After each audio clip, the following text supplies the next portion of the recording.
live.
Happy Saturday, Turks and Caicos. I am sorry for that feedback. Hopefully, did it cut out?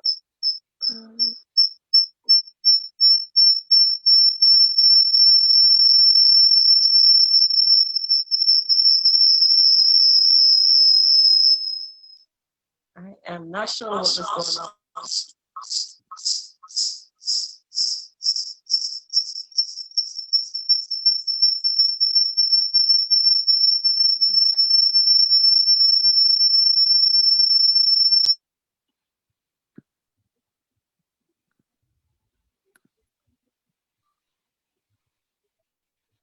Happy Saturday.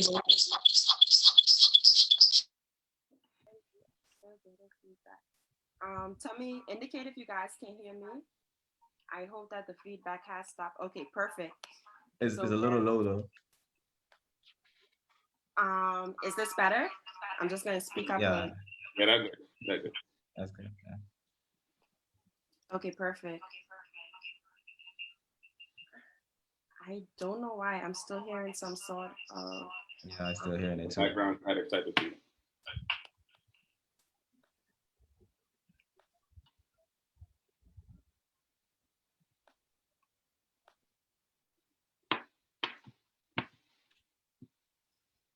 I think we should be good to go now. I believe that this should be better. Happy Saturday, Turks and Caicos, and welcome to another episode of Uncut. This evening, we have two amazing gentlemen with us, of course, hailing from the Turks and Caicos Islands, specifically from South Caicos. We have Mr. Leo Lightbourne as well as Mr. Sirano Hunt. I don't believe either of them need an introduction, especially to the young people. Especially to Uncut, because both of them are previous guests of our show. And today they're going to be speaking on the topic saving our young men. And if you guys remember, this is actually part 2, because part 1 was done with Mr. Nixon Dickinson, sorry. And you guys can go back and watch that previous episode. We were scheduled to host this episode sometime in December, but unfortunately, due to circumstances beyond my control, that was unable to happen. But I'm very excited. I'm very happy to have both of these guests here with me today. Thanks for having us. Yeah, I'm excited to be here. Thanks for Lanja and Rock. You know I love you, bro. Let's rock. Yes, it's always a pleasure to have both of you, and I encourage all of our viewers to get involved. I am keeping in touch with the comments, so feel free to chime in on the conversation. Feel free to let us know how you feel about topics, about specific points that we bring up. It is a conversation, and it is not just us talking to you. We also want to hear from you. Hi, Cleta. So happy to see you joining in as well. So firstly, we would like to know, what was it like growing up as young men in the Turks and Caicos Islands? Because here we are talking about saving our young men. And what exactly does our young men need to be saved from? What was your experience as a young Turks and Caicos Islander?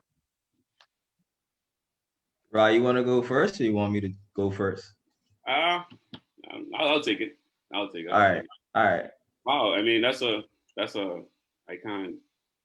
What was it like growing up in Turks and Caicos? For me, I wouldn't trade anything. I think for me, who lived in 4 different islands in the Turks and Caicos Islands, I had different,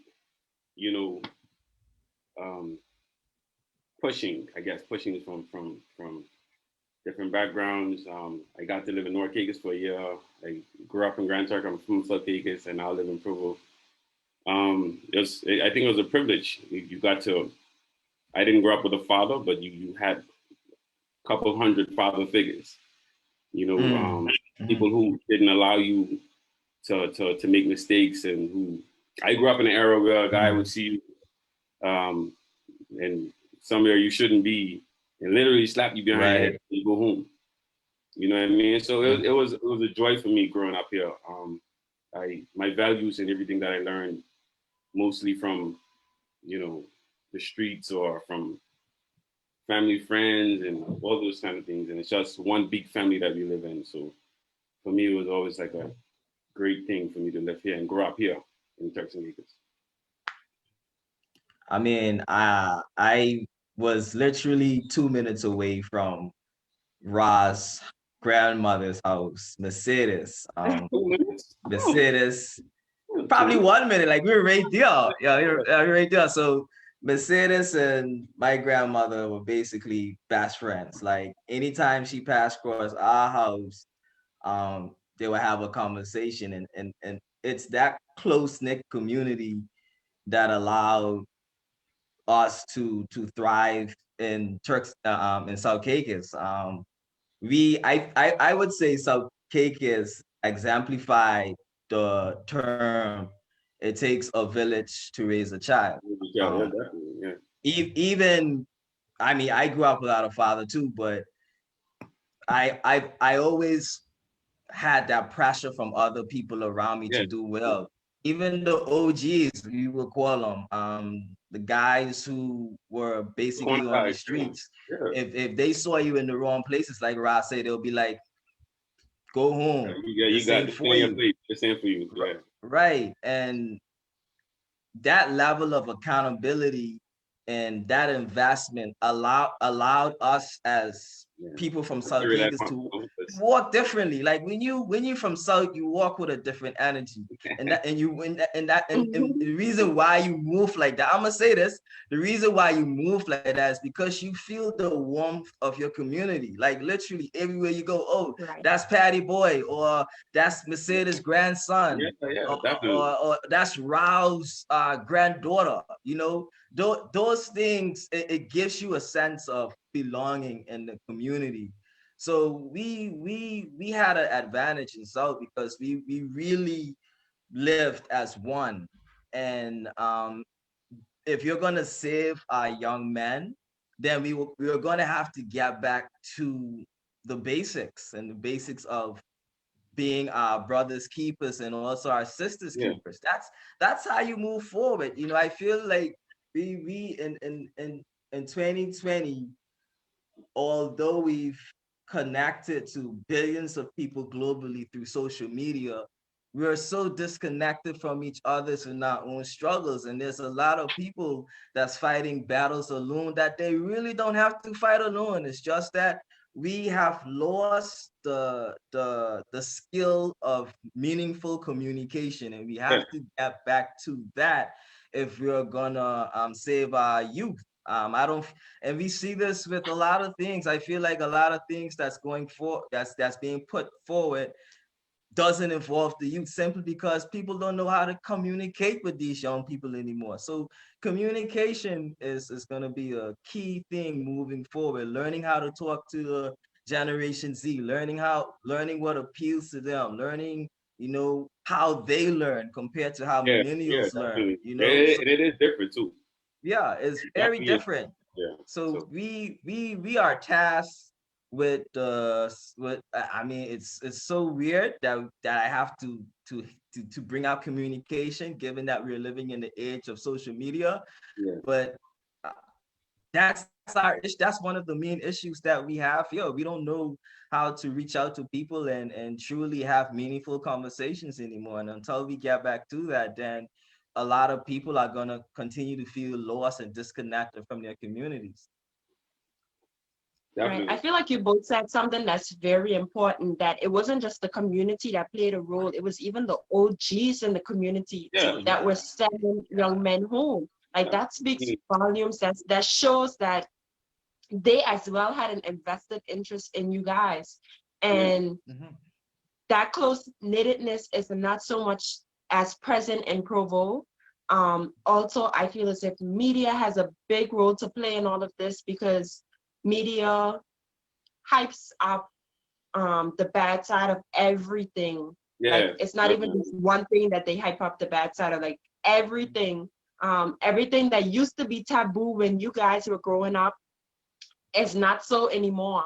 Mhm. And we we even should think about looking at monitoring our media, which is a huge conversation in the Caribbean for years Mhm. now. We've Yeah, been having this conversation, and we keep saying, oh no, we shouldn't do it because freedom of the press and freedom of speech and all of Mhm. these different things. yeah, However, the media is now changing our society, changing the way our Mhm. youth operates, yeah. changing the way our society on Yeah, a whole operates. perspectives, So everything. Yeah, that's a it's serious changing. conversation that needs to be had, not only amongst us, but also amongst our cabinet members, because we have to find a way to save our community. And if it means that we have to tailor our communications for 20 years or whatever the case may be Mhm. to Mhm. save our youth, then we have to do Yeah, what we have to do to save them.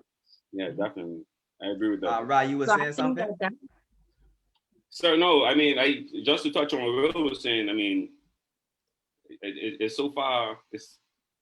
It's easier now, to take control of that. I feel like controlling media is something like, let's look at the Bahamas for example. I mean, you look 20 years ago, they didn't have BET.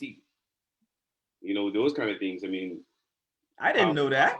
yeah, they didn't have BET, they didn't have any access to MTV, none of these things. They literally took that away from. Interesting. Yeah. So, I mean, I wouldn't say like the Bahamas, the youth in the Bahamas grew up without, it's just harder for them to get and grasp to, that Hmm. Americanized, nature of living. But well, for us, some traditionally, I mean, what we speak of now though. We grew up literally, you said 2 minutes away. It's literally like I can spit in your yard. Yeah, basically, yeah. Spit in your yard. Yeah. You know, I mean, for us growing up, I mean, for me, like I said, I mean, I could emphasize on that. For you as well, who lived in now Provo, who lived in North as well. Yeah. The upbringings, I promise you, was Noah Caker's people, man. Oh my gosh, some of the sweetest people you'll ever meet. I could have get like three plates on a Sunday living in Noah Caker's. Talk about feeling that level of connectedness. You know, they took me in and they embraced me as their own. So I share the same So we need sentiments, to now figure out how do we bring that same close-knitted community from our sister islands and now integrate it into Provo, because now Provo is a harder part to deal with because you have a mix of so many different cultures. Now here you have a mix of so many different beliefs. So we now have to think about how do we take the closeness of our sister islands and bring it here to Provo, because from the conversation that you guys are having, that seems to be what saved you. That seems to be what kept you out of trouble. I'll you good? We gonna I'll go. I'll go after you. Let's I mean, go that far. that is I can't even express how, bro. I would say this with every piece of confidence in my body tonight. That is beyond easy. Let me tell you why. For myself, people like Leo, people like Dorado Fullfit, these are people who engage with young men every day, right? Yes. I'm one of those people, I don't care if you want me around. I'm one of those people I could see a group of young dudes, whatever the case may be. I earthy. I ain't a complete geek. I can come around, I can engage in a conversation. I know the music you listen to, blah, blah. I want to know why you listen to that music. How do you connect with what you're listening to right now? For me, who lived in the States, lived in TI, I know what influences these young people get from this music as Americans. So now listen to our young men, listen to this kind of music, or, you won't be into this full fashion of America, those kind of things. You fully engage that. You bring that big brother, atmosphere around them. Always. I'm not trying to put frighten them. It's more or less, look, listen, I know this ain't you. You know what I mean? I know you all your life. I know this ain't you. You definitely ain't come from your parents like this and so forth like that. So it just takes a bit more aggression from our generation to impose on these young men. It's not hard at all. It's just we have to come off this high horse to thinking that, okay, this is government's responsibility to make sure the young men of this country just stay engaged, or they miss that train of making sure these things are instilling those. No, that's our job, right? We have to make sure, look, these young men, like for right now, me growing up in Grand Turk, to hear somebody getting killed by a gun in Grand Turk, that leaves me sleepless, because I remember being in school and listening to young men in Provo having cutlass fights. We don't know about that. You fish it out.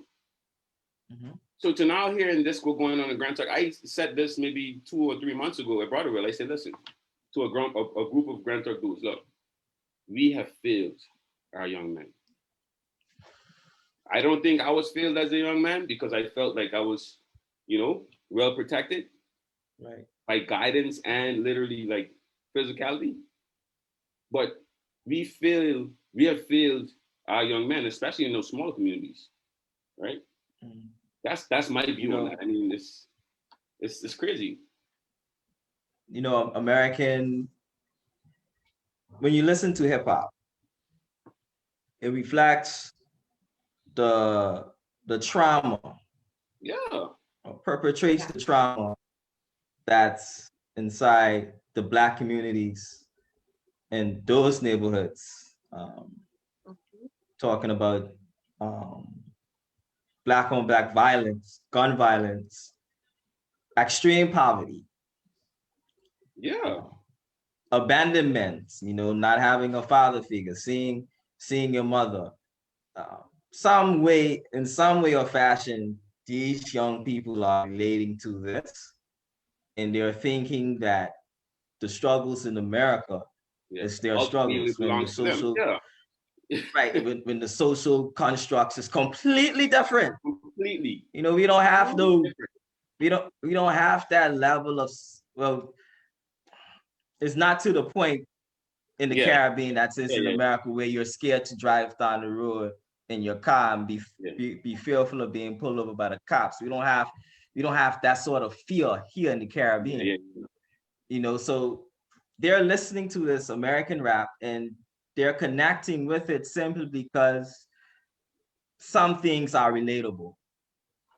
And how these guys cope with their traumas, we shouldn't be coping with our traumas the same way. No. But they take it out by shooting it out. Yeah. We need to take it out by talking it out.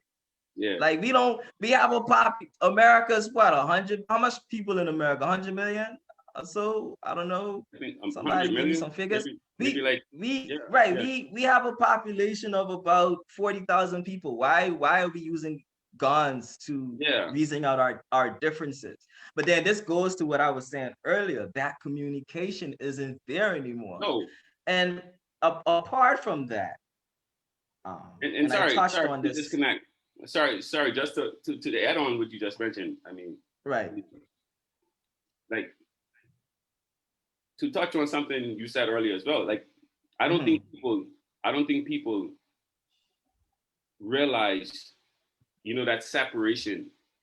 There's literally a disconnection between reality and what's going on with our younger community here to how the people that are the successors, the people who are making money, blah blah, but how they perceive them. Right. They're looking at these young men. Huge disconnect.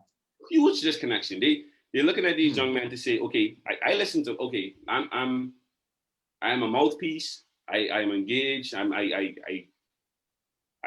opinionated. I go everywhere. And I stay deep in an argument for some sort. Every time something comes up about the youth, you know, I'm more elaborative.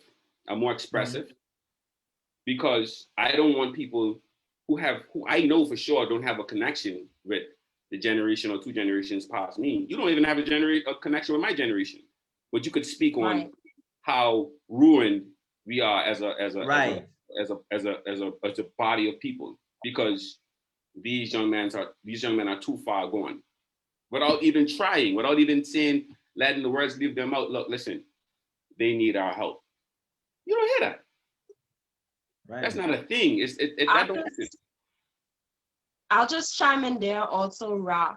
A lot of times, generations older than mine would say, who raised these kids, or how this generation carrying on? And then I have to remind them mid-conversation, remember who raised us, who asked the right question.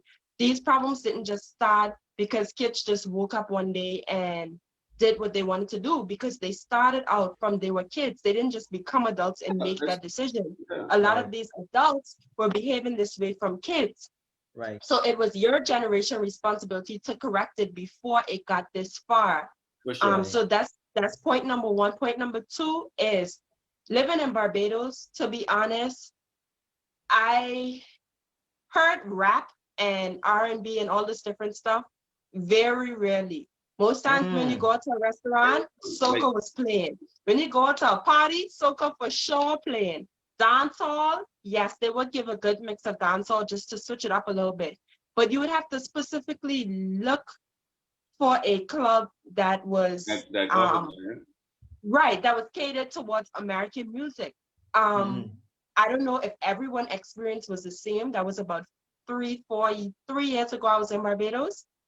And I feel as if that had a huge influence because, yes, they do have crime. Everywhere has crime. But in comparison to us, where we have almost 40,000 people, they have 300,000 people.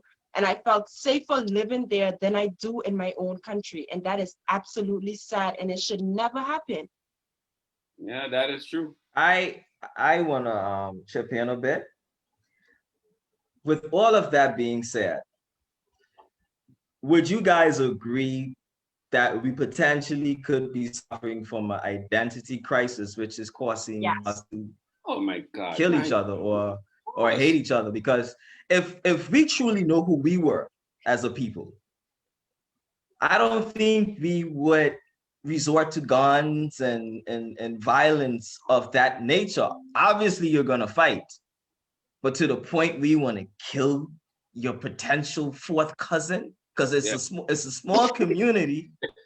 Yeah. You are literally killing your fifth, sixth, seventh cousin. Yeah, I graduated to church together. Correct. So tell me something. How do you build up that level of hate for your fellow man? There must be a disconnect from who you are. Well, apart from that being the obvious, I think, well, to answer your question, yes, clearly. Right. But apart from that being like the complete obvious, I think when you think of that disconnection, like, okay, not only does it have to do with being Americanized, I think it got a lot to do with, okay, to touch on what Will said, culturally, right? Let's just use our neighboring countries, for example. You know, rap will make it into every country. However, there's a part of us that we connect with that culture, right? But to think of, I play basketball maybe 4 to 5 times a week in the IJ gym. I'm surrounded by young men from the ages of 12 to the ages of, I'd say 25, and then of course my era of those. If you listen to them, I promise you, like my friend Lanzo, he always literally asks me like, it's so funny that you always find yourself in the middle of those young men. Like, well, do you relate to what they saying? It's like, no, I just want to hear them. I want to hear what they saying. I want to hear why every lyric of that last song you knew. Like, now, how do you connect with that? How do you connect with that song? Right? It's not, there's a one, an identity crisis. There's 2, a cultural crisis. These are young men who have no kind of connection to our culture. Right. They don't know this to dance hole in your socks to raking straight. What does that mean? Why isn't these things implemented in our schools? Why isn't culture mandatory? I asked this question 2 years ago. Why isn't these things mandatory in our schools? So when you go from a school that has an Americanized system, not really, not the education portion of it, but Americanized system, to your surroundings being Americanized, to these things here, these phones, to the computers we use, to everything. Going home to a parent, to parents that on Facebook and social media and all these kind of things. They go crazy for these Apple Watches and all the materialistic things. They want to be the American children, right? That there's already a complete issue. So to answer your question, man, by far there's an identity issue here. By far. And I think as a community, we have to now figure out how we're going to raise cultural and self-awareness. Since there's an identity crisis, since there's a cultural crisis, now we have to figure out, and I think, Ra, you said something that I think it's very important to this discussion, and that's implementing it in schools, having competitions. Over the years, let me just say this one thing, and this is how I know we have a cultural crisis in the Turks and Caicos Islands.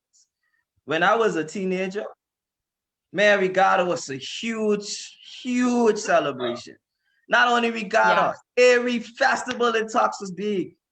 Now, when you talk to these committees, everybody's struggling for money. So people aren't even funding our cultural festivals anymore. Nope. And that's a deep concern for me.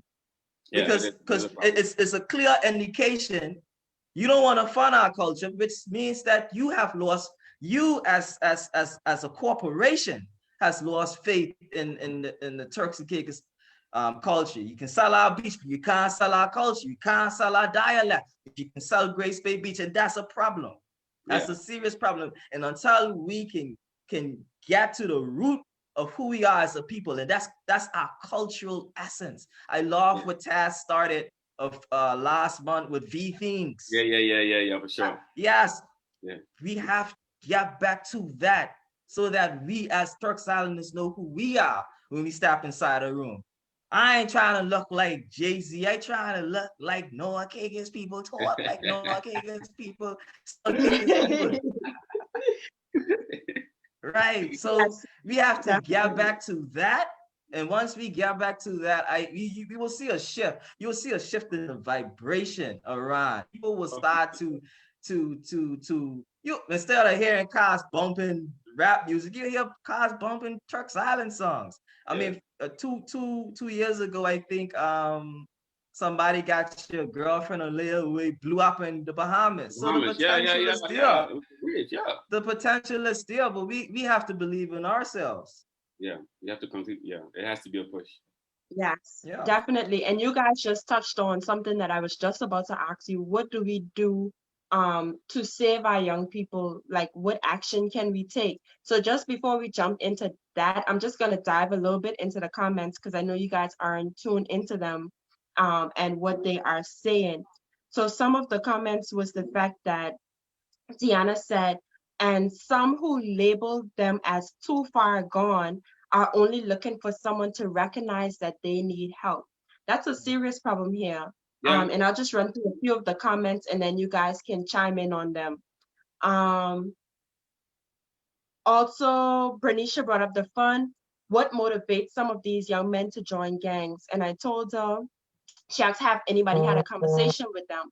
And I told her, I have, and because gangs create a sense of community, which they seem not to think that they can find either in their families or in the wider community within the Turks and Caicos Islands. They attach themselves to the gangs because these guys, they provide housing for them sometimes.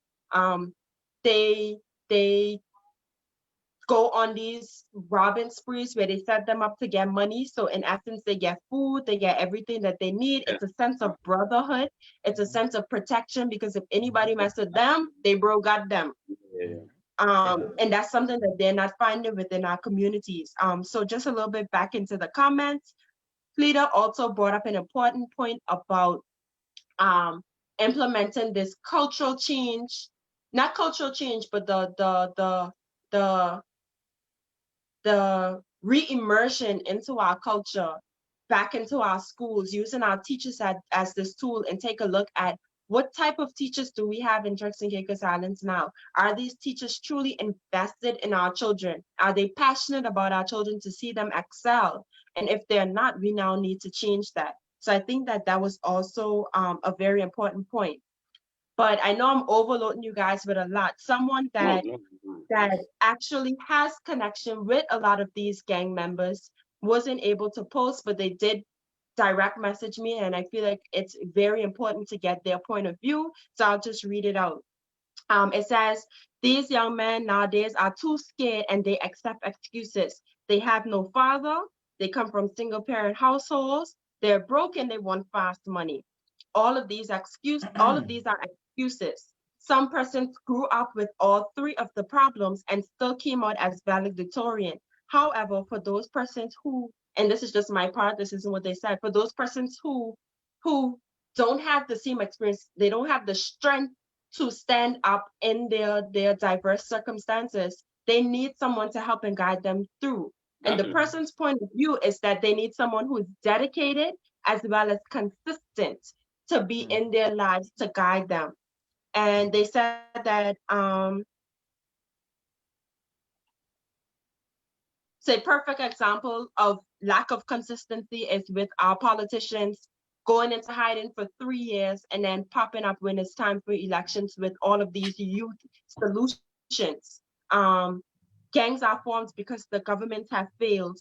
As weird and sad as it sounds, it's somewhat true. Because if governments provided security, jobs, sports, etc., there would be less gangs. And that is coming from someone who has been working consistently with persons who need rehabilitation and have witnessed their struggle firsthand. And if someone who has seen it firsthand is saying these things, we as a community have to now pick up the slack, so that we're not failing our young men. For sure. Yeah. Yeah. So I'm not sure which one you guys want to go first. Feel free, just jump right in. It's a lot to take in, but I'll touch on what Benicia point about why young men decide to join gangs. Gangs, and you said it already. It brings about a sense of belonging. Yeah. Like I said about my experience growing up in South Vegas, I felt like I was a part of the community, and everywhere I go, Patty Boy and grandson, Warren nephew, that like I always felt valuable in that community. The African proverb says that it takes a village to raise a child, but if the child feels rejected by the village, he will burn it down to feel its warmth. What we have today is a lot of people feeling as though they're being rejected by society. And if they feel that rejection from society, they will burn society down to feel warmth. Yeah. Because we all want to feel like we belong to something. And rather it's something positive or negative, we just want to feel like we're connected, because human beings throughout its evolution were our social beings. Yeah. We have to belong to social systems in order to thrive. And if my best bet at survival is joining that gang who shows me that I can make $100 a day slanging on the streets, well, by means, I'm going to join that gang, because the positive route doesn't seem too promising for me based on my circumstances. Yeah, accepted there. For sure. And I'll just chime in there, Leo. I saw someone repost who's been in the system here before, and they said it was a repost, but I know they meant it from their heart. The post had said, "I was born a human, but society has turned me into an animal."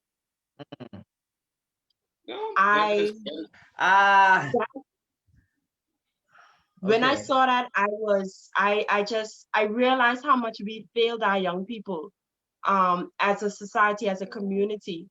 And that just brought me back to the point that you just was speaking on, the fact that we need to make them feel loved again. They need to know that we appreciate them.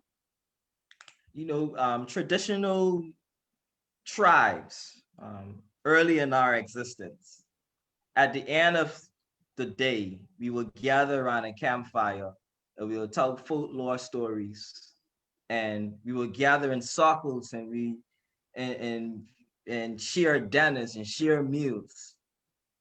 That's how we maintain order within our communities. If we're not doing that, if we're not pumping serious money into local festivals gives us an opportunity to gather as a community and socialize and bond. And if you're not funding these things, then it's going to be hard to foster community cohesiveness. So we have to take an aggressive approach moving forward into funding local cultures and local festivals, and also mentorship programs, and I'm a call out the church as well.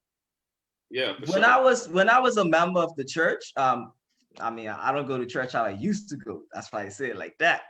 But when I was growing up in South Vegas, it's okay. COVID gives you an excuse for that. But when I was growing up in South Vegas, one of the exercises we did in the New Testament church, that's Pastor Philip Church, was they paired us up with mentors. and we would meet with our mentors every week. We'll go by his house, we'll play dominoes, we'll listen to music. And so things like that also helps to keep these boys on a positive path. And so churches, I don't know how many churches are running programs like this anymore, but we have to get back to that. That's what we put our offering in there for, so that you can go out there and run groups and activities like that. Churches need to get back out there. Yeah, I mean, your organization as well, the highest organization, as a matter of fact, because you represent God. definitely. I don't know. I mean, I don't. There's the questions or comments. I have no idea which way and where I want to start or touch on. I could definitely say this though. Let's face a few things tonight. While even one having this conversation, and just with our plain eyes, what we see here in our community and what we don't see. I will go back again to the group of young men day in, day out who I play basketball with. And how not only naked do they feel, but them not being affiliated with any gangs or corner boys or anything like that of that nature. There's something happening here in our country that, if I may say, some people, some folks have no idea about. I'll repeat that. Amongst our young men, there's some things that's happening in this country that most of our successes, I mean, absolutely most of them, have no idea. You have these young men here, they want to be a part of the community. They refuse to be amongst that group of people who just give their contribution and labor and so forth. I want to be able to go to school. My parents weren't scholars. I can't go and jump up and say, okay, well, like I'm entitled to a scholarship. We have really, really gifted and first-hand nature students here in sports. Let's not ignore this. And our young men, we have young dudes who weren't there in education. They didn't grasp what they should have in school, but they're good with their hands. They don't have the opportunity here. We're speaking of the Turks and Caicos in 2021, folks. Yeah. You realize this, Leo? Yeah. Yeah. Well, this is the Turks and Caicos. On average, we see 10 to 12 celebrities here on this island, right? Let's just put that aside. We're still not seeing community centers. Let's touch on that. We're not seeing community centers. We're not seeing leadership programs. We're not seeing cultural engagement programs, mentorship programs. We're not seeing these things. I know of none. I have a nonprofit that's the Big Brothers Initiative that I try my best. My wife is watching the show. I'm pretty sure she probably got a hand on her head like this right now. I never tried to touch my hand with it. In the comments, she's saying the same thing. She actually mentioned the fact that churches also need people that will be able to influence other than the traditional way of church that churches normally use to draw people in. Mentorship, it's leadership. These things. I said this to a teacher at the college who was a patient of mine, maybe probably 3 years ago. Why are we still going that route? Why aren't children learning leadership in schools? Why don't we know? There's no sense of guidance. Imagine telling a child, a 16-year-old, look, listen, I need you to know what you're going to go to school for, to study, because that's going to be the rest of your life. It's just there's so much we need here. Like I said, I don't even know where to start. Renisha said this maybe 2 years ago. I was watching her show, maybe a year ago, sorry. And I can't remember her guess, but I remember the person defending why we're not where we're supposed to be. And I remember her pretty much getting angry because why aren't we there? Right. Why don't we have a proper after school program for students? Why do it our hurts. children just as academics and home for them? There's no weekend activity. There's nothing here. Right. Yeah, It's so definitely. it hurts my feelings. When you say that, it does. We look at scholarships, especially the non-affluent community or the Yeah, people who aren't, yeah, the upper society, as a way to get out of, our current conditions. Over the years, we've seen that steady decline of people being yeah. awarded scholarships.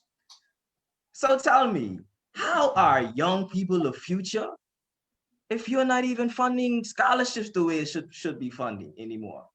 Mhm. Youths are literally the last in every category in this country. Yep. But yet, everybody's going to campaign on the fact that we are going to be first. And as young people, we need to stop allowing this to happen and call out people who say these things. Yeah. Listen, man, I'm gonna I be agree. real with you I guys agree right with you. now. If it wasn't for a scholarship that I had no political ties to, just pure hard work, Leo wouldn't be sitting in front of a camera right now. Literally. Like that scholarship gave me an opportunity Opportunity. to expand my mind and also, give me skills that I can use to even inspire Turks and Caicos Islands. I mean, I'm an author, I blog, these are things that people get inspired from. And that wasn't, I couldn't have done that without a scholarship. And there's a lot of Leos out there that's praying for that Yeah, opportunity all the that's time. being denied 2, 3, 4 Yeah, times. Why? If I've attended the the community college for 2 years, I've exceeded the criteria, and I still can't get an award. No, man, no. What message are you sending to that child? When that child, when he gets in that negative mindset, yeah, what I told y'all earlier, it takes a village to raise a child. But if yep, that Yeah. child feels rejected by that village, he will burn it down to feel its warmth. And if you reject that child 4, 5, 6 times a scholarship, he's gonna burn it down by being vibrant on social media and every outlet, fake yeah, accounts, whatever, blasting your name and actually adding to the negative narrative that exists in this country. So if you want to stop that, do the right thing. Really be the backbone and support for young people moving forward. Because I right agree. now, it's noticeable that we are being left behind. I agree. Definitely. I think that's an important point. Opportunity is very much needed here in the Turks and Caicos Islands. Um, Especially at the grassroots level, we need to give opportunity to those persons who are currently in our education system, as well as those who are already out of our education system. Opportunity should also be presented to our prisoners because we've neglected them. They do need rehabilitation, and that is something that we have to seriously take into our hands. And for years we've been saying that the government needs to rehabilitate, but at some point it is our responsibility, and we as a community need to step in, because a lot of times there's so much mistreatment, especially for the fact that, one, at times our prisoners don't even get 3 meals a day sometimes. Can you imagine you're locked up and not being able to eat? How that's going to affect you? How angry you're going to become Mhm. as a person at society, because you felt like society did you some sort of wrong. Apart from that, you have people constantly being sent to Grand Turk, which leads to overcrowding, which the prison has been overcrowded for quite some time. Yet the last time there was a parole from Grand Turk was in February. So you can't feed prisoners. You haven't done parole since February. And you're just holding these people captive with no sort of rehabilitation. So we as a community need to now look at the fact that what type of mental impact is this having on these guys? What type of psychological impact it's having? How are they going to be reintegrated into our society once they get out? So the opportunity isn't to just be presented to us who are free and living our lives, but they also deserve some sort of opportunity as well. I agree. I think we lost Ra. I don't know where he's gone. Let me see. Yeah, I think Ragyak got kicked off. Hopefully he will be back shortly, probably some sort of internet connection. But I'll just bring that back up once he's back in. But that's something that we seriously need to look at as a community, because we expect for them to be better humans when really Right. and truly we're punishing them but not rehabilitating them. I completely agree.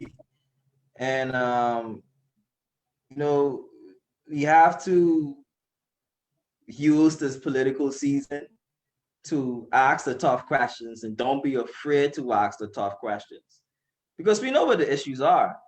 And Yes. I encourage all of you guys who are watching this right now, when those politicians come to your door, rehabilitation must be one of the topics at the forefront.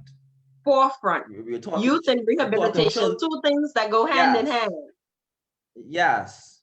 Please write it down, stick it on your fridge, stick it on your door, so that when they knock, you look at it. Oh, okay, this is why I need to talk. Right, do that, because if we don't address these issues in the next 4 years, God forbid, and I don't want to say it, but we could double our murder rate in this Yes. country. I mean, think about it. We had a record-breaking year even in lockdown. So imagine. That don't scare you guys? That don't lost some light bulbs in your head and listen, man, this election ain't on to play with. You really need to show me that you're going in there to be aggressive your first 100 days. Rehabilitation,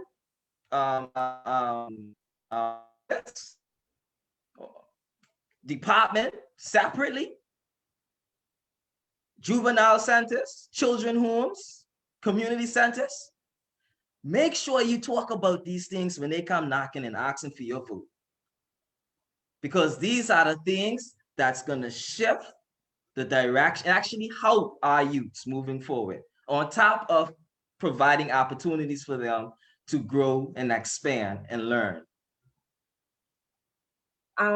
Someone in the comments just said, it's telling of a fundamental problem whereby people are reduced to be viewed and treated as mere resources for getting the job done, rather than the job being treated as a resource for empowering and developing people. Bad leadership. And that pretty much hit the nail on the head, and directly with what you're talking about. We have to really take that into account. Rod, do we have you back? Can you hear me? We need your 2 cents, bro. Come on. Yes, Can you hear me? Yeah, I yes, can hear I'm you. not sure. Yeah. Okay, I'm not good. sure Sorry. if you heard us, but we just touched on the point that our prisoners deserve rehabilitation, because they're just being thrown into prison with a form of punishment but no rehabilitation, yet we're expecting them to come back into our communities and And give some prosper. sort of meaningful input.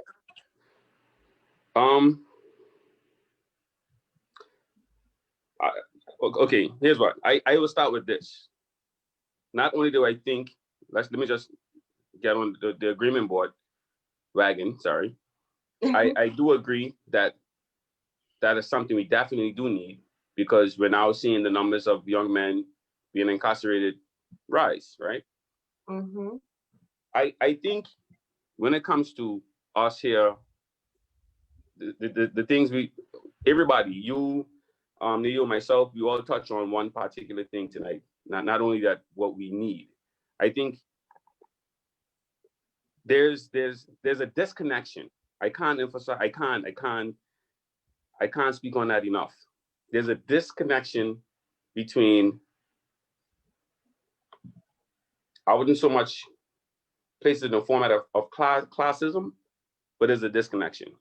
There's a disconnection where some people, not only as long as you've been in prison, man, dude, from prison you might as well go to a graveyard and bury yourself. Yeah. To some people, that will never change. Now that's a narrative we need to change.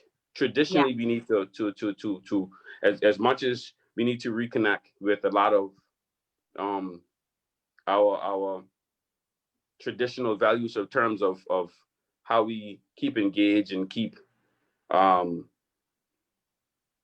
young men on the right road. We do need to change their narrative. Some people, you're an outcast. You done something tremendously wrong in order to be locked away. So as a society, I don't think that you deserve anything. So what got you in there the first time? Okay, maybe you should do it smarter in order to not get in jail. But I'm not giving you what I have in order to not. That's how people think. Yeah. And There's it's some sad. nasty thinkers. Like that's what I can't express enough how there's so much of a disconnection between upper class society and the young struggling man of this country. Yeah. You can have a conversation and a hug with a dude who just spent the last 2 years in jail and be like, so how is your family? My family is fine, thank you. But you, what you got going on? Nobody don't give me no job, man. Yeah. You know, nobody don't give me no job, bro. I hear like, you know, God bless somebody who give me a construction job or whatever the case may be. Like, but nobody giving me a job. I'm an outcast. I am no one here. You know. Definitely. I mean, we act as though Jesus didn't get crucified next to a thief, and that thief didn't make it into heaven. Yeah. That's that. I mean, we pick and choose which part of Christianity we practice. Oh my God! That's a long conversation. Yeah, no, ain't no long conversation. I can hit it on the nail right now. It ain't no long conversation. We pick and choose. But we gotta practice everything. Can't pick and choose. You can't. Definitely. We talk about the redemptive power. Let's go ahead. Sorry, go ahead, Leon. No, go ahead. No, we talk about the redemptive power of God's love and his ability to change any man because he created all man. And we can't see that in our brothers. Leo, I imagine having a conversation, and I'm pretty sure T is still watching. I wish you would sit next to me to just be like, oh yeah, because I go home say these things. Dude, I'm everywhere. I said this earlier in the show. I will emphasize on what I meant. I believe in union. I believe in oneness. I believe in my being my brother's keeper, being an alliance to someone. I believe in these things, right? When I tell you, I have people I grew up with went to jail. I have people who reach out to me when they got out of jail. I had people illegally send me DMs in jail, and yeah, I've had these things. You know, you reach out to these people. They want to use you as a bridge. In no way I can relate to what they're going through. Yeah. Right. I didn't sit up in jail for 2 years. But they want to use you as a bridge. Look, I'm ready to reconnect. I'm ready to be a part of society. I want to get my job back. I was great at my job. Right. These kind of things. And I had this guy who told me one time, I promise you, just put cold bumps on my skin. I was in IJ parking lot. Power. I promise you, you know? So he said to me, I saw the car, dark tints, pull up on the side, put the window down. I saw who it was. I haven't seen him in like 2 years or so, whatever. So boom, he jumped at the car. We hug each other. What's going on? Now, what's up? He said, I need you to help me. So I was like, okay, like what you need? Like this time I reaching in my pocket, I thinking he need a couple of dollars. He just come out of jail. He got a singlet on, tank top, whatever. You know, so it's like, no, man, I got some dollars. He say, I need you to help me. So I was like, okay, what do you need my help with? He said to me, okay. And then when I realized who was in the car, two of them had just come out of jail the day before. They just came to Provo that day. The two drivers had already been the driver and the other guy had already been to jail, right? There's no everyone like-minded in that car. There's no positivity in that car. He said, I want you to help me escape me.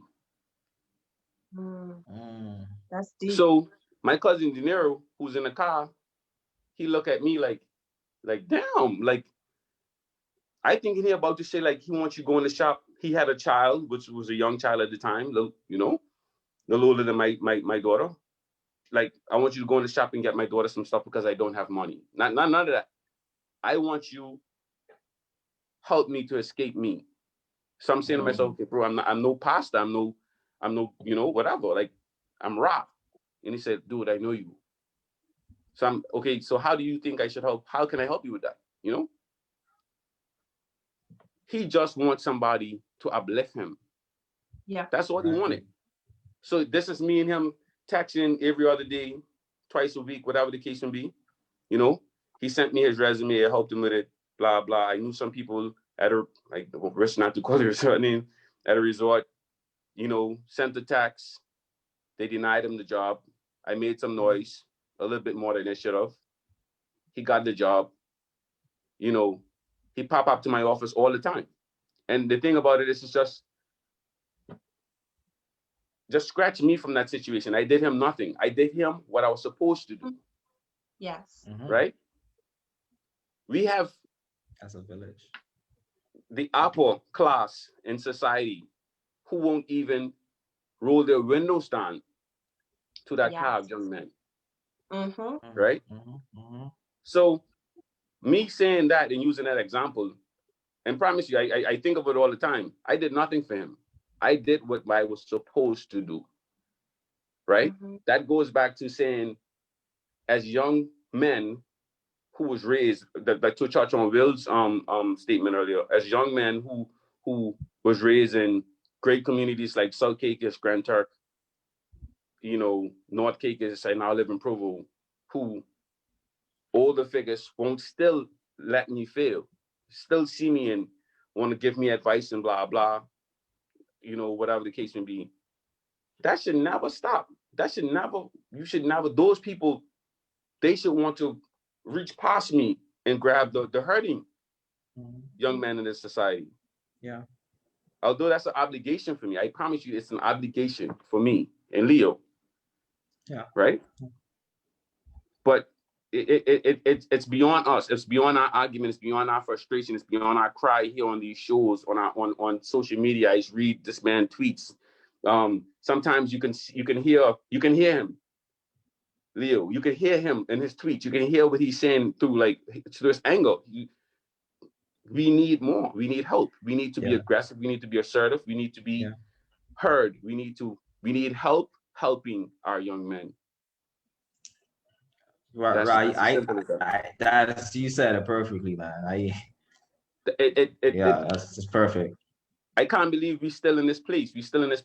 Sorry, that was long-winded just now. I promise you, but no, that was can't believe we're still beautiful. in this place. You guys literally took control of the conversation, which I absolutely love, because you touch on every single point that I would have asked you. Leo, I asked the question that I was gonna ask just now, as to how do we uplift our young men? And Ra touched on a few of those things, just being able to uplift them, encourage them, being accessible to them, so that they realize that we're no better than they are. Let me know if you have anything to add to that.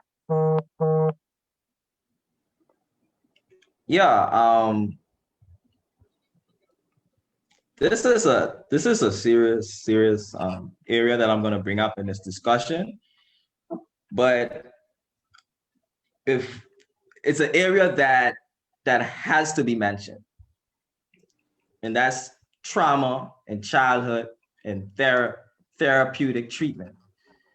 Yep. Yep.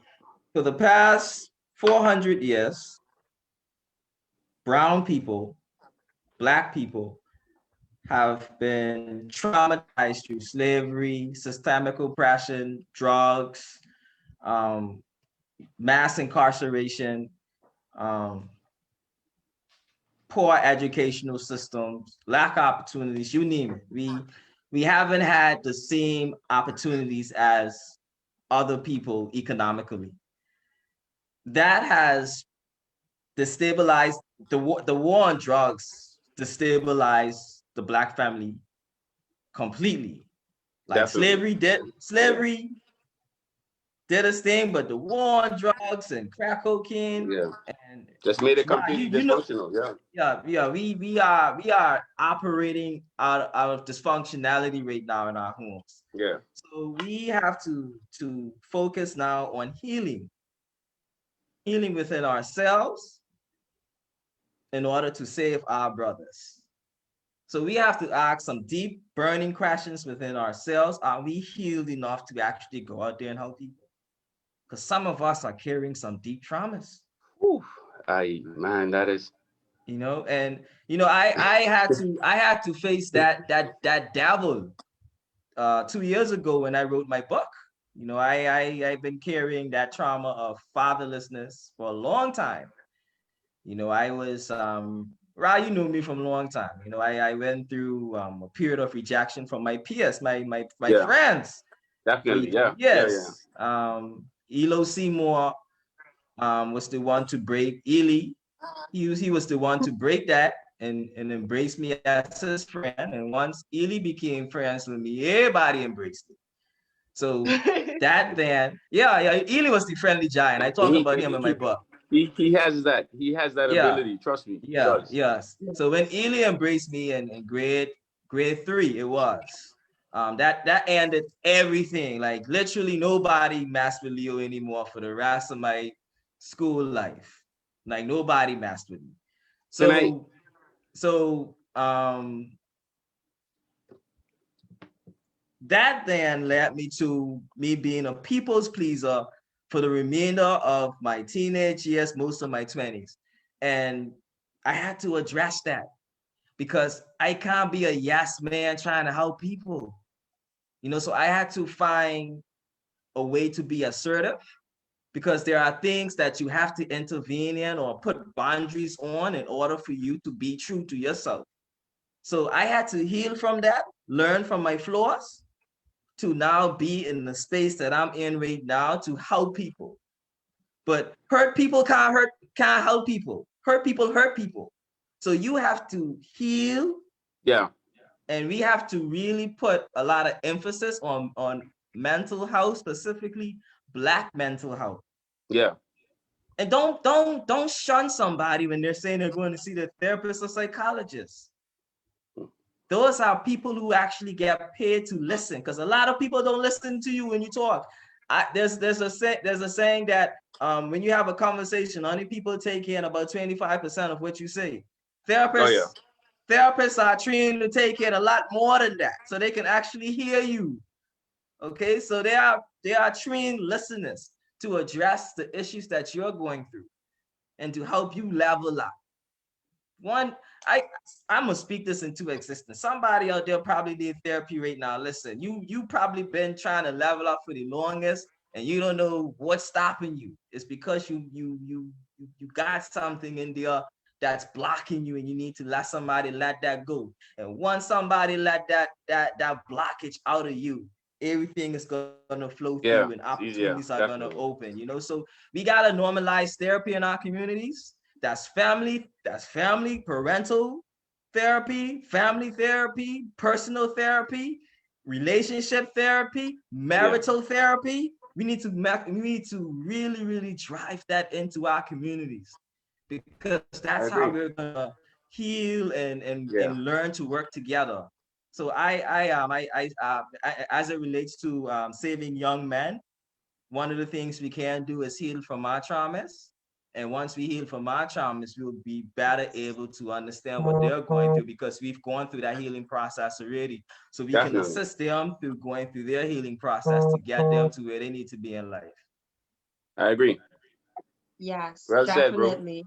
Well said, I man. think that you wrapped it all up into a bow very perfectly, Leo. So I just want to thank you guys for coming on. Please don't get tired of me because saving our young men is a series. The conversation does not stop here.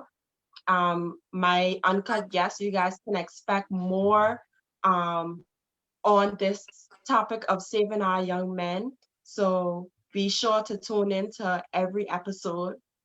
Also, I know that I promised you guys that I would be bringing on some political guests to get your questions out of the way so that you could vote informatively.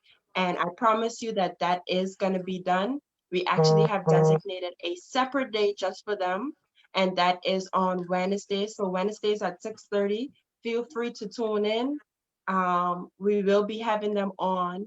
It will be a tailored conversation so that our youth questions are asked, questions that we have, so that when we go to the polls, we can vote informatively. So thank you guys for tuning in. Thank you, Ra and Leo, for coming on. It's a pleasure. It's been a pleasure. It's a pleasure, always, and, always. Of course, as always, two people that's dear to my heart that I always have to give thanks for my uncut theme song, which will be played shortly, is Jim Kelly and Black Boy. You guys know that I appreciate you, and I can't stop thanking you enough for my song. So thank you, Turks and Caicos, for tuning in. Good. Good night. Good night, good night, good night.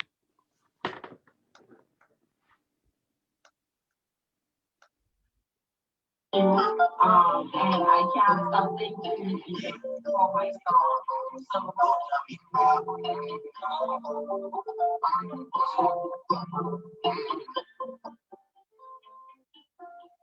This isn't good. Can't get enough love. The truth ain't holding back. This ain't no bluff. You are deserving that. Sometimes it's rough. No, I ain't holding back. Cause this is uncut. This is uncut. This is uncut. No, I ain't holding back. Sometimes it's rough. This is uncut. This is uncut. You deserving that. This ain't no bluff. This is